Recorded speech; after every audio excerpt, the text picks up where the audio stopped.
നമ്മൾ ഈ സെക്ഷനിൽ നോക്കാൻ പോകുന്നത് എങ്ങനെയാണ് ബൾക്കായിട്ട് കസ്റ്റമറിലേക്ക് നമ്മുടെ മെസ്സേജ് അയക്കുക എന്നുള്ളതിനെ കുറിച്ചിട്ടാണ്. നമ്മൾ ഇതിനു മുമ്പത്തെ വീഡിയോയിൽ ഡിസ്കസ് ചെയ്തായിരുന്നു എങ്ങനെ കസ്റ്റമറിൻ്റെ ഫോൺ നമ്പേഴ്സും കാര്യങ്ങളും ആഡ് ചെയ്യുന്ന മെത്തേഡ് എങ്ങനെയെന്നുള്ളത് നമ്മൾ ഡിസ്കസ് ചെയ്തിട്ടുണ്ടായിരുന്നു. ഇനി നമ്മൾ ബൾക്കായിട്ട് മെസ്സേജ് അയക്കാൻ വേണ്ടി പോകുന്നതാണ്. അതിന് വേണ്ടിയിട്ട് ഈ സെൻഡ് ബൾക്ക് മെസ്സേജസ് എന്നുള്ള ഓപ്ഷൻ ക്ലിക്ക് ചെയ്ത് കഴിഞ്ഞിട്ടുണ്ടെങ്കിൽ നമുക്കിവിടെ കാണാൻ പറ്റും ഓൾ ക്യാമ്പയിൻസ് എന്നുള്ളൊരു ഡാഷ് ബോർഡിലേക്കായിരിക്കും നമ്മൾ പോവുക. പക്ഷേ ഇവിടെ ക്യാമ്പയിൻസ് ഒന്നും കാണുന്നില്ല. കാര്യം എന്ന് വെച്ചാൽ നമ്മൾ ഒന്നും ചെയ്തിട്ടില്ല. അതിന് വേണ്ടിയിട്ട് നമ്മൾ ഒരു ക്യാമ്പയിൻ ആഡ് ചെയ്യാൻ പോകുന്നതാണ്. അതിന് വേണ്ടിയിട്ട് സെറ്റ് ബൾക്ക് ക്യാമ്പയിൻ എന്നുള്ള ഓപ്ഷൻ ക്ലിക്ക് ചെയ്യുക. ക്ലിക്ക് ചെയ്തതിന് ശേഷം ക്യാമ്പയിൻ നെയിം കൊടുക്കുക. ഞാനിപ്പോൾ ഇത് ഡെമോ 01 എന്ന് പറഞ്ഞിട്ട് ഒരു ക്യാമ്പയിൻ കൊടുക്കണതാണ്. അതിനുശേഷം സെലക്ട് ഇൻസ്റ്റൻറ്റ് എന്ന് പറയുന്നത് നിങ്ങളുടെ വാട്സപ്പ് അക്കൗണ്ടാണ്. നമ്മൾ കണക്ട് ചെയ്തേക്കണ വാട്സപ്പ് അക്കൗണ്ട് ഇവിടെ ആഡ് ചെയ്തതിന് ശേഷം ഇവിടെ എൻ്റർ സെക്കൻഡ് ഫ്രം എന്നുള്ളൊരു ഓപ്ഷൻ കാണാം. ഇത് ഡിഫോൾട്ടാണ്, ഓൾറെഡി ഡിഫോൾട്ടായിട്ട് നമ്മൾ സെറ്റ് ചെയ്തിട്ടുണ്ട്.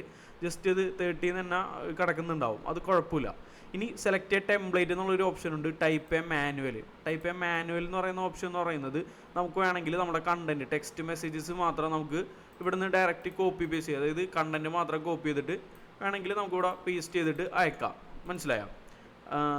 അല്ലാത്ത രണ്ടാമത്തെ ഓപ്ഷൻ എന്ന് പറയുന്നത് സെലക്ട് ടെംപ്ലേറ്റ്. നമ്മൾ നേരത്തെ സേവ് ചെയ്തേക്കുന്ന ടെംപ്ലേറ്റ്സുകൾ നമുക്കിവിടെ കാണാൻ പറ്റും. നമ്മൾ നേരത്തെ വീഡിയോയിൽ കാര്യങ്ങളൊക്കെ നമ്മൾ പറഞ്ഞിട്ടുണ്ടായിരുന്നു എങ്ങനെ ടെംപ്ലേറ്റ് സേവ് ചെയ്യണം എന്നുള്ള കാര്യങ്ങൾ. അപ്പോൾ നമ്മൾ കൊടുത്തിരുന്ന പേരുകളാണ് ഇവിടെ കൊടുത്തേക്കുന്നത്. അപ്പോൾ ഇതിനോടൊപ്പം തന്നെ കാണാൻ പറ്റും ടെക്സ്റ്റ് മീഡിയ, അതായത് മീഡിയ ടൈറ്റിലിൻ്റെ അടിയിൽ തന്നെ കാണാൻ പറ്റും മീഡിയ ഫയൽ അല്ലെങ്കിൽ ടെക്സ്റ്റ് എന്നുള്ള ഓപ്ഷൻ.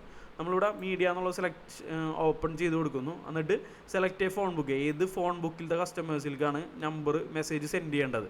അതിനുവേണ്ടി ഞാൻ ഡെമോ 01 എന്നുള്ള ഓപ്ഷൻ ക്ലിക്ക് ചെയ്യുന്നു. ഈ ഷെഡ്യൂൾ ദിസ് ക്യാമ്പയിൻ എന്നുള്ള ഓപ്ഷൻ നമുക്ക് ഇപ്പോൾ മെസ്സേജ് അയക്കാനുള്ളതാണെങ്കിൽ അത് സബ്മിറ്റ് കൊടുത്താൽ മതി. ഇനി ഷെഡ്യൂൾ കൊടുക്കാനാണെങ്കിൽ ഈ ടിക്കറ്റ് കഴിഞ്ഞ ശേഷം നമുക്കിവിടെ ഇത് കാണാൻ പറ്റും നമ്മളുടെ ടൈമിങ് എപ്പോഴാണെന്നുള്ളത്. ഇവിടെ സെലക്ട് ടെംപ്ലേറ്റിൻ്റെ അവിടെ നമ്മൾ ഇത് ആദ്യം മാറ്റി കൊടുക്കുക. നമ്മളുടെ ഇന്ത്യ കൊൽക്കത്തയാണെങ്കിൽ കൊൽക്കത്ത എന്നുള്ളത് നമ്മൾ സെലക്ട് ചെയ്ത് കൊടുക്കുക. മനസ്സിലായോ?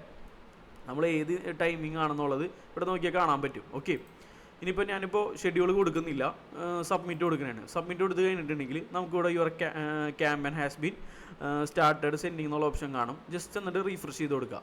റീഫ്രഷ് ചെയ്ത് കൊടുത്ത് കഴിഞ്ഞിട്ടുണ്ടെങ്കിൽ നമ്മളുടെ ക്യാമ്പയിൻ ഇവിടെ കാണാൻ പറ്റും. അതായത് ഡെമോ 01 എന്നുള്ള ക്യാമ്പയിൻ. ഇതിപ്പോൾ സ്റ്റാറ്റസ് ക്യൂ എന്നുള്ള ഓപ്ഷനിലാണ്. ലോഗ്സ് എടുത്ത് കഴിഞ്ഞിട്ടുണ്ടെങ്കിൽ കാണാൻ പറ്റും ഫസ്റ്റത്തെ എത്ര നമ്പർ, നമ്മൾ 3 നമ്പർ ആഡ് ചെയ്തിട്ടുണ്ടായിരുന്നുള്ളൂ. അതിൽ ഫസ്റ്റത്തെ നമ്പറിലേക്ക് സെൻഡായി. ഇനി അടുത്തത് സെൻഡായി എന്നുള്ളത് നമ്മൾ ജസ്റ്റ് ഒന്ന് റീഫ്രഷ് ചെയ്ത് നോക്കിയിട്ടുണ്ടെങ്കിൽ നമുക്ക് കാണാൻ പറ്റും ക്യൂ എന്നുള്ള ഓപ്ഷനാണ്. 30 സെക്കൻഡ് കഴിയുമ്പോഴാണെങ്കിലും നമുക്കൊരു മെസ്സേജ് സെൻഡ് ആവാം. ഓക്കെ, അടുത്ത മെസ്സേജിലേക്ക് അടുത്ത നമ്പറിലേക്ക് മെസ്സേജ് സെൻഡായി. ഇനി റീഫ്രഷ് ചെയ്ത് കഴിഞ്ഞിട്ടുണ്ടെങ്കിൽ കാണാൻ പറ്റും ഇനി അടുത്ത 30 സെക്കൻഡ് കഴിയുമ്പോഴായിരിക്കും അടുത്ത മെസ്സേജസ് പോവുക. ഓക്കെ, ഇനിയിപ്പോൾ സെൻഡായെന്നുള്ളത് നോക്കാനായിട്ട് നമുക്കിവിടെ കാണാൻ പറ്റും. നമ്മളിപ്പോൾ അയച്ചേക്കണ കണ്ടൻറ്റ് ഇവിടെ നോക്കിയാൽ കാണാൻ പറ്റും. ഓക്കെ, 2 നമ്പറിലേക്ക് ആയിട്ടുണ്ട്. ഇനി 3ാമത്തെ നമ്പർ ക്യൂ എന്ന് പറഞ്ഞ് കിടക്കുന്നതാണ്. ഓക്കെ, ഈ 30 സെക്കൻഡ് കഴിയുന്നതോറാണ് നമുക്ക് ഇങ്ങനെ മെസ്സേജസുകൾ സെൻഡ് ചെയ്യാൻ പറ്റുക. ഓക്കെ, ഇത് മനസ്സിലായെന്ന് വിചാരിക്കുന്നു. ഇതേപോലെയാണ് നമ്മൾ ബൾക്കായിട്ട് മെസ്സേജസ് അയക്കുന്നത്. ഓക്കെ.